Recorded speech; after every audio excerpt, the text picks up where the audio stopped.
I tried to write the most brutal breakdown I could, but instead of that I did something completely else. Yeah, I don't know how I did this, but I used one secret weapon which totally made it an interesting breakdown and a unique one I have created. You gotta see this one.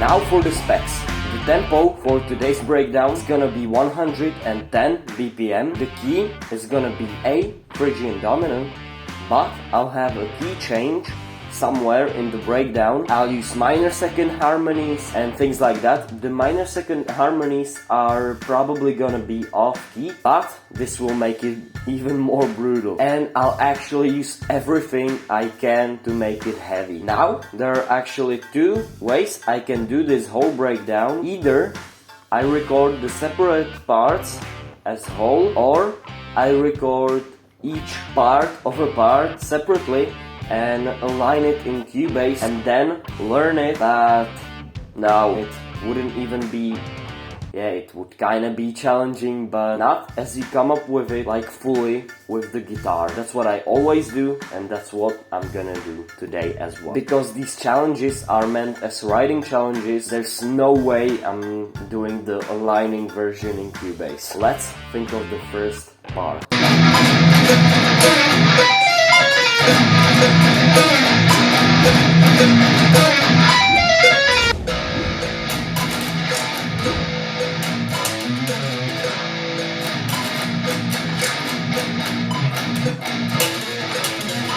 So, the way I did these two parts, the first thing I did was I played a polyrhythm, which is the 3/4, but instead of the 4, you always play a I don't know how to describe it. You play 2 16th notes instead of 1/8 note. And then I did the tapping thing, and in the second one I changed the key to classical A minor. Now let's do the drums, synths and bass. And also I have one secret weapon which will kinda make it a lot heavier. So stay tuned, because somewhere in the video I'm gonna implement it. So now we're in Cubase and let's do the drums. So I have addictive drums ready, and first up I'm gonna do the kick drum. So for this first part I gotta do the polyrhythm.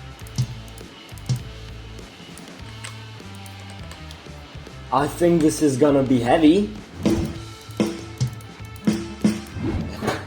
So, the drums for the second part are done, and mostly I copied what the drums were doing in the first half, but changed the kick drum and changed the snare placement. Now, let's do the bass. I hope it's not gonna crash today. Oh my god, yes. It didn't crash, so that's great. So,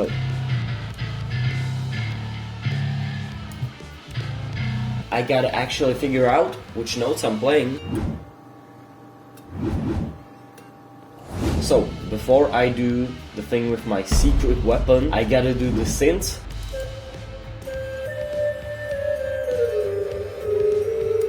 Okay, I think I'm not gonna use anything out of this. It's called a type of a synth. Yeah, I don't think I'm gonna use any type of flute for this breakdown.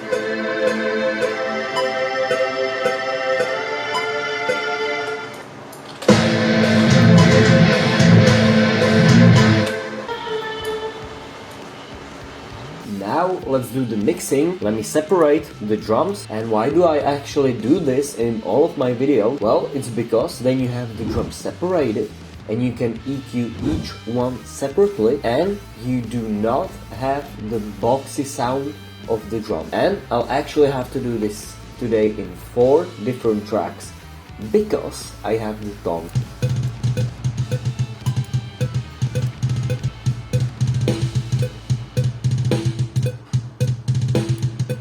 So the snare's done, and I did it kinda differently than in other videos, and I made it more mid kinda focused. Didn't bring up the highs, and it sounds a lot better. So this is one thing I did kinda wrong in the previous videos. If there's any mistake also in this video or something you don't like, tell me in the comment section down below so I can actually improve as a musician and a songwriter.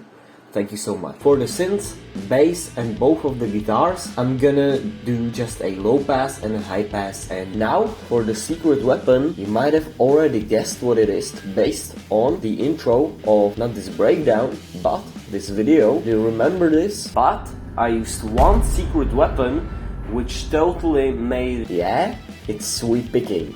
So in today's breakdown, I'll include a sweep picking based on these chords the synth does. Let's do the first part. So for the sweeping, first up in the first key, the A Phrygian dominant, I have this A major with a flat 6th arpeggio.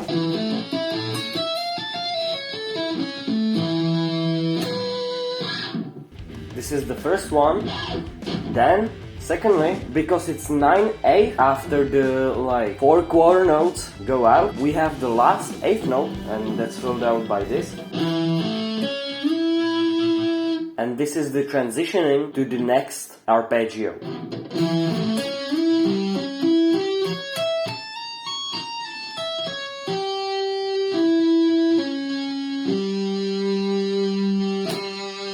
This is the second arpeggio. It's the C sharp diminished arpeggio. Then thirdly, we have the D minor arpeggio.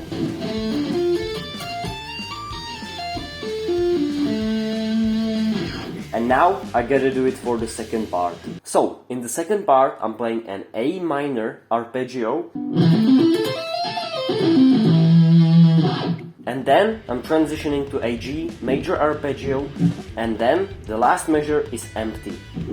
So the G major sounds like this.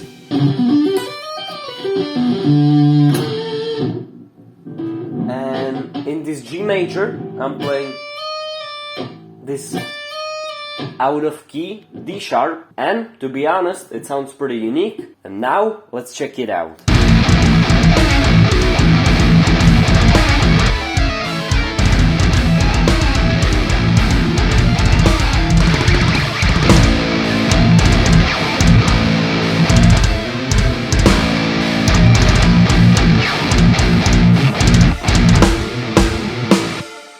If you liked this breakdown, make sure to tell me in the comment section down below. It was a pretty unique one because of the sweep picking and the key change. These are two new things for me that I didn't do yet in a breakdown or in a riff. Well, I probably used a key change in a riff, but you get the idea. Now make sure to watch this video, and I'll see you then. Goodbye.